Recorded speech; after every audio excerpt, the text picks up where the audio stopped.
Игор Киров е гостин во нашето студио, да се ја чуваме и уметноста, секако, во секој сегмент, од секој аспект, танцова представа Ајде на Игор Киров и Бојан Мицев. Добро утро. Добро утро и поздрав на сите гледачи на Македонска студиото. телевизија. Фала. Секогаш е чест да бидете тука. Ке ве персираме. Добро. Да, формално на екран. Ајде е сериозен збор, многу експлоатиран. Да. Не ви дојде преку глава овие денови во текот на подготовките? Па не, мислам дека се ближи тој како се ближи премиера, така се ближи тоа дека сме спремни за да излеземе и да го представиме еве скоро 3-месечниот труд што го имаме вложено во оваа представа. Така да ајде уште малку и да го испукаме тоа што го имаме сработено во целиот овој период. Каква идеја беше или која идеја беше пресудна за еден ваков перформанс? Што всушност ќе гледаме, ќе може да видиме и сегменти преку инсертите. Да. Што ќе гледаме на сцената? Овака, заедно со мојот колега, помлад колега Бојан Мицев, сакавме на некој начин одамна сакавме да направиме на представа каде што ќе вложиме во тие нови млади генерации кои што доваѓаат кај нас, генерации кои што се во средната школа, генерации кои што се на академиите, генерации кои што завршиле, зборам за модерниот танц конкретно, а државата не ја возможува некоја иднина или некоја институција каде што тие млади генерации, нови генерации кои што се талентирани и желни за работа, ќе можат својот сон да го остварат. Секојаш викам кој ако не ние, кој што е сколку 30 години сум веќе надвор од Македонија и секојаш се трудам, се трудам и се надам ќе се трудам за уиднина да моето знаење го пренесам на луѓето, на играчите во Македонија, на македонската публика, на публиката кој што ме знае, кој што ме прати во изминатите 30 години, колку што јас постојам, нели, здравје Боже, 26-та славам 30 години од мојата премиера, така да успеавме заеднички да направиме еден проект кој што е полн со енергија, полн со емоции, каде што играчите се дадоа во овој процес на работа и еве, како што реков, последните проби се тука и ги финишираме за да штипската публика на 7, а скопската публика на 8 јули ќе има можност да го види тоа што го работиме. Искуството пренесено од надворешниот дел на нашето постоење, односно во нашите граници, е драгоцено. Да. Ако биде донесено дома, се вели дека владее кај нас таа фама, слободно ќе кажеме, дека надвор се учи повеќе и се знае повеќе од тука. Дали нашите танчери се талентирани? Да, талент има колку што сакаме. Талент постои.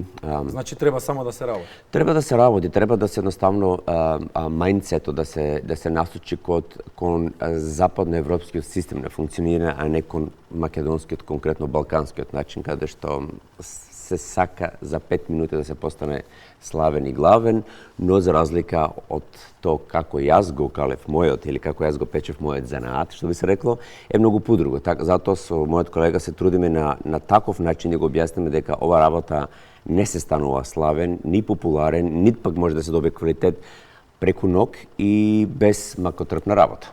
Танчерите постојат за публиката Македонија, дали има публика за современ танц? Тачно, не да има и дури и повише од колку што треба. Во споредба со некои од моите колеги од Националната опера и балет, кои што тврда дека нема, јас гарантирам дека има од моје лично искуство. Треба нешто да и се понуди, нели? Тачно, треба да и се понуди квалитетен програм, а тоа го зборам затоа што досега имам направено 2 представи во Македонија и двете представи беа изиграни до крај, посетени, прошетени за Европа, така да дали има публика во Македонија за модерен современ танц? Да, има.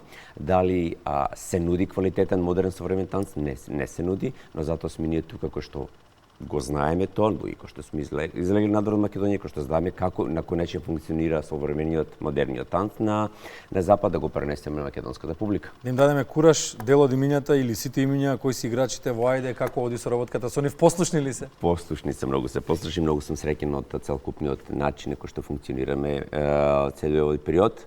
Ќе почнеме од најмалиот Лука Ѓорѓиевски, кој што ќе биде 4-та година сега во балетскиот оддел или модерниот одсек на МБУ Цилин Николовски Луј, потоа Јована Зајкова, Бојана Арсовска, Андреј Димовски, Нина Петрушевска и Илијана Данилов.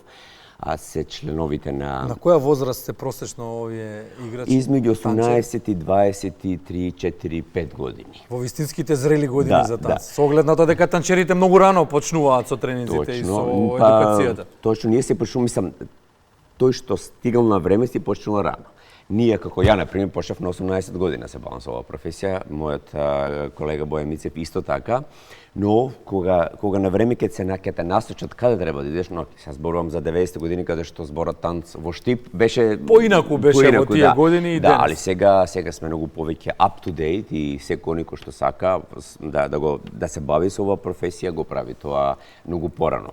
Така да тоа е авторскиот тим или играчите, зад драматургијата стои Ана Ристовска, а светломајсторот е Милчо Александров, потпомогнато од Министерството за култура, Општина Штип, ЕАМ Штип, заедно со Домот на културата Ацо Шопов од Штип, Театар комедија од Скопје и да не заборам некој, мислам дека тоа е тоа.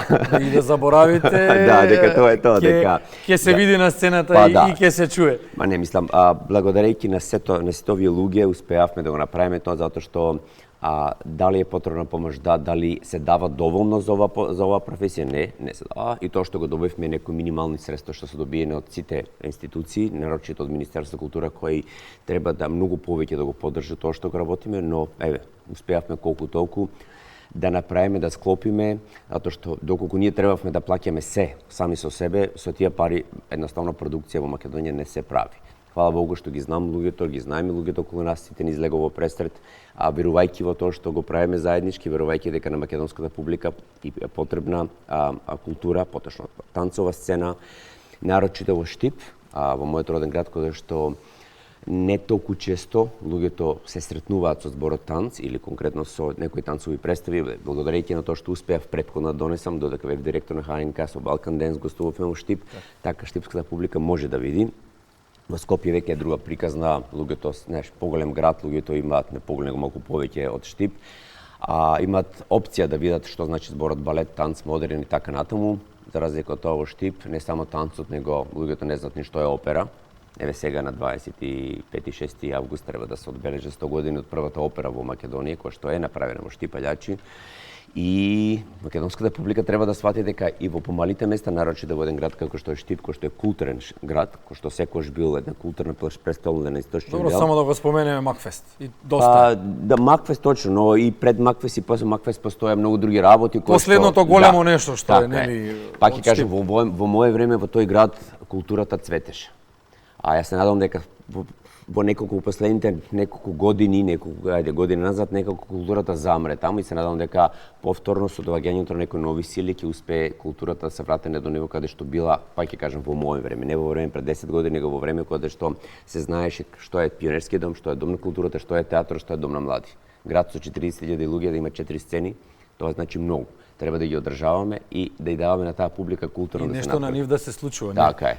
Што се идните, кои се идните планови, представи? Идни планови, па здравје Боже, еве, значи 7 сме во Штип, 8 во Скопје, 25, 26 и 27 сме во Црна Гора на фестивалот Пургаторија, што ми е многу драго дека успеевме да бидеме поканати таму.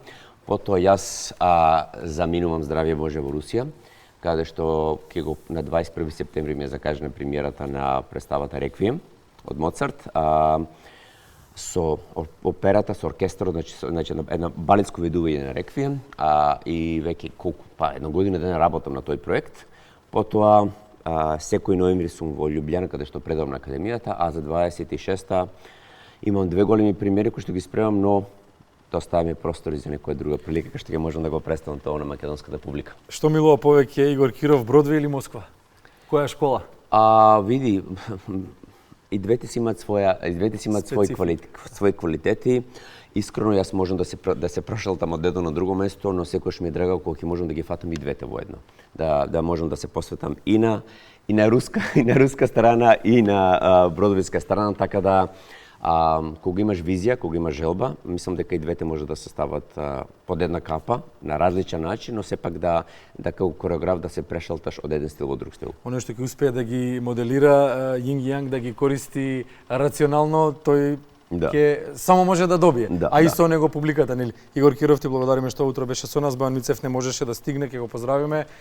да имате ова представа. Ајде. Благодарам. Ајде, и поздрав до сите гледачи на македонската телевизија и повелете на 7 во Штип, а на 8 во Скопје Театар Комедија. Картите се веќе пуштени во продажба на онлайн билетарницата на Театар Комедија, во Штип на резервација на Домот на култура или пред почетокот на представата. Ќе ни биде драго доколку нарочито штипјани, доколку имате простор, време и желба да повелете на еден спектакл кој што ќе ве остави, ќе ве наполни со енергија и со емоции, кога ќе заврши представата, сите ќе бидете среќни. Ајде нека бидне, ќе ни пратите видеоматеријал, ќе го објавиме тоа на Благодарам за поканата и се гледаме. Во секое време, најдоброто од Македонија секогаш кај нас во Македонија наутро.